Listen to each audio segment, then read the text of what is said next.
In this video, we will be learning about the things that is around us. So, in this chapter, that is chapter 7, things around us, we will be learning characteristics of living things, habitats, biotic and abiotic components. So, let's see what are those.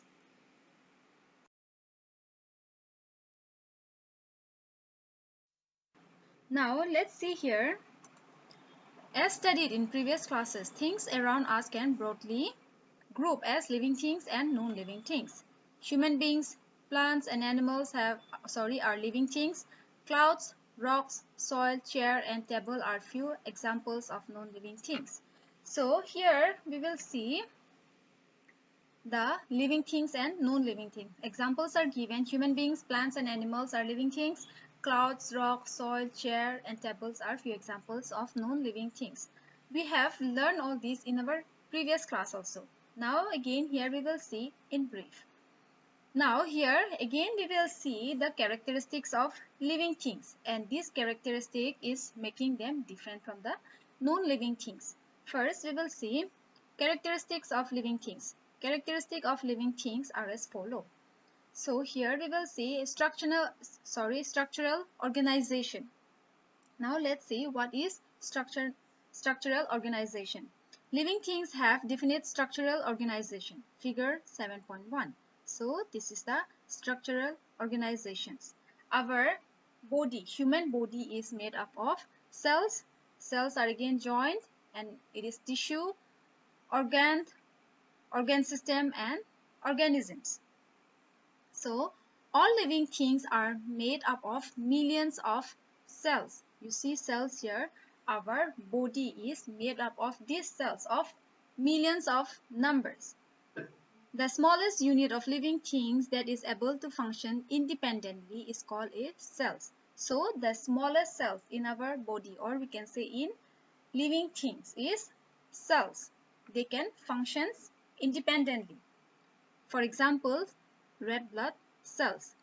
A group of similar cells, they perform the same functions, is called a tissue. For example, skin tissues. So what is tissue? It is a group of similar cells that perform the same functions. So there are different kinds of tissue that perform the same functions. For example, skin tissue. Now, a group of tissue that perform a particular functions is called an organ. Now, when a tissue is grouped, they perform a particular function. It's called an organ. Example here, lung perform different functions, our intestine perform different functions. So in this way, these organs, they perform different functions. For example, stomach. A group of organs that work together to perform a particular life process is an organ system. So now what is an organ system? It is a group of organs. They work together to perform a particular life process. For example, digestive system. You see, this is the digestive system. They have intestine, they have stomach. Now, a living things made up of one or more organ system is called an organism. For example, human beings. So, we human beings have one or more organ system. Depending on numbers of cells, living things are classified into two groups, unicellular and multicellular organisms. So it again, depending on the number of cells, living things are again classified into two groups, that is unicellular and multicellular organisms. Living things made up of single cell are called unicellular organisms. Example, amoeba and paramecium are unicellular organisms. In these organisms, all life processes are carried out by single cells. So, single cells examples are amoeba and paramecium. So, what happened? Their life process is carried out by only a single cell. Now, again here we will see living things that are made up of several cells are called multicellular organisms. Human beings, dogs, and houseflies are multicellular organisms. So we human beings or some animals are multicellular organism, as we have already learned that our body is made up of millions of cells. So we are Our body is made up of several cells, so we are called multicellular organisms. One single cell are called unicellular organisms, and several cells are called multicellular organisms. Now let's see, living things need food. All living things need food for their survival. Food helps organism to grow and provide energy to do various activities. So all living things need food. We all need food too for our survivals. Food helps us to grow and provides energy to do various activities. Plants can make their own food by a process called photosynthesis. So plants are called producers or autotrophs. So plants are called what? Plants are called producer or autotrophs. Why? Because they can make their own food by a process called photosynthesis. Animals, including humans, depend on plants and other animals for their food. Therefore, animals are called consumer heterotrophs. Non-living things and dead organisms do not need food. So animals, including us, including we, human beings, depends on other plants or animals for our food. Therefore, we are called consumer, or we can say heterotrophs. And here, non-living things do not need any food.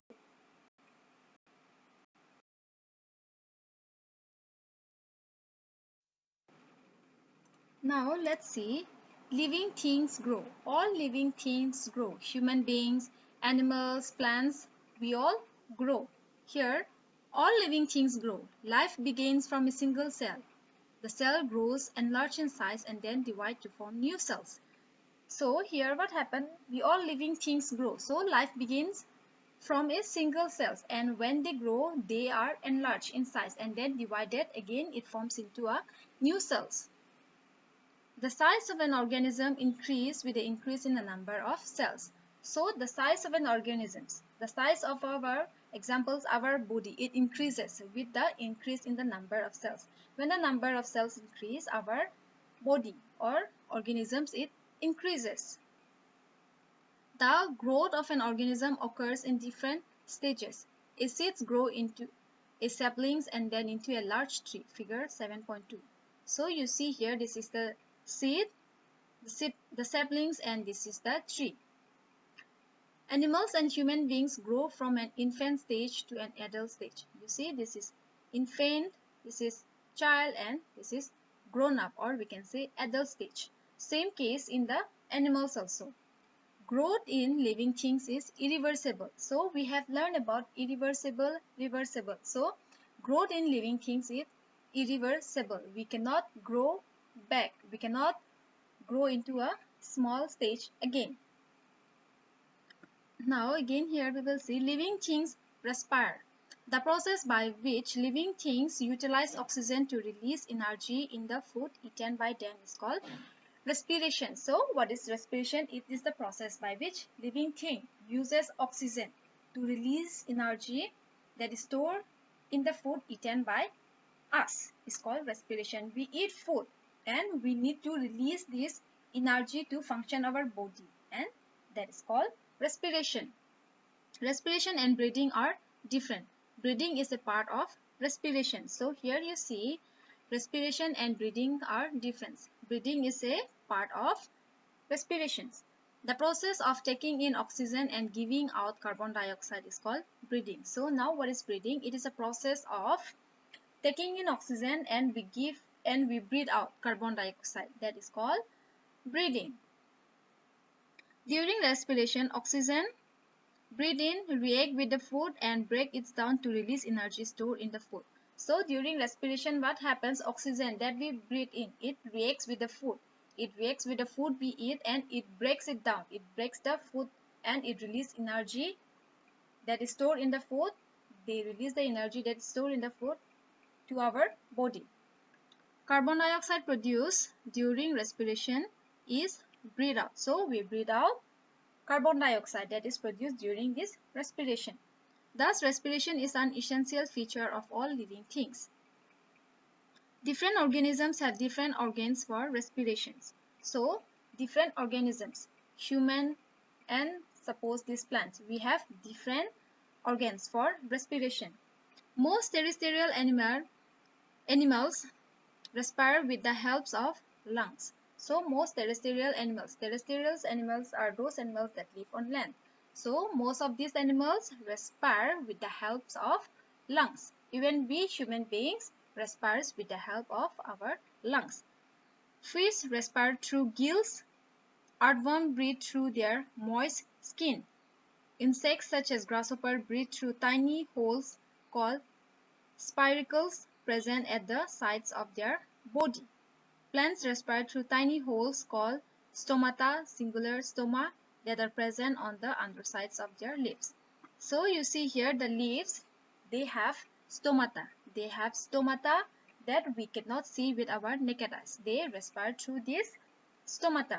And this grasshopper, they respire through these spiracles. And we human beings through our lungs, and fish through their gills, and earthworm through their moist skin.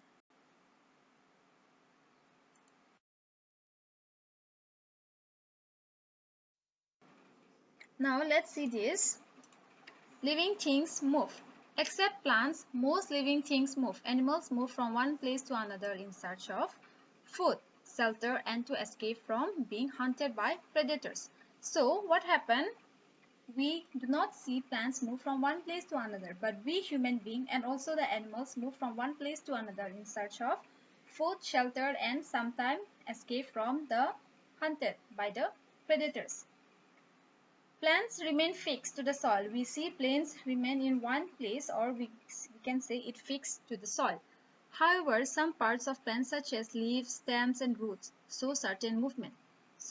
But we see some parts of the plant such as leaves, stems, and roots, they show certain movement. Like we will see, for example, roots of a plant grow towards gravity, geotropism. So we see the roots, it grow towards the soil, or we can say it grow towards the gravity, it grow towards the earth. We do not see the roots growing up in the sky. We see it growing towards the gravity, and that is called geotropism. While the stem grows towards the light, that is phototropism. So the stem, it grows towards the light means what happens when a plant gets sunlight towards one side, that side the plants will grow more healthier. Here you see phototropism, stem grows towards light. Now living things respond to stimuli. Now we will see what is this response to stimuli. Reacting to a change in the surrounding is called a response. So what is called response? When something is happening around us, we respond, or we can react. Change around us that make us respond to it is called stimulus, plural stimuli. So what is stimuli now? The change around us that make us respond to it is called the stimuli. All living things respond to stimuli. For example, touch me not or mimosa plant, figure 7.7, immediately close its leaves when touched. Animal responds to stimuli such as heat, cold, touch, smell, and sound. So when we see these mimosa plants, or we can say touch me not plants, when you touch, what happened? It close their leaves. That means they are reacting, or they are responding to the surrounding. And also we or the human being, we respond to many things, like we respond to heat, cold, touch, smell, or sound. Now we will see living things reproduce. The process by which living things produce young ones of their own kind is called reproduction. Most plants produce through seeds. Animals produce either by giving birth or to young ones, or by laying eggs. So here, what is reproduction? It is the process by which living things produce young ones of their own kind. It is called reproduction. And plants reproduce through seeds. Animals either by giving birth or by laying eggs. So here you see the picture, human beings. Human beings give birth to young ones of their own kind. And here you see ostrich, they reproduce by laying eggs. So we will stop here today. We will see the next video.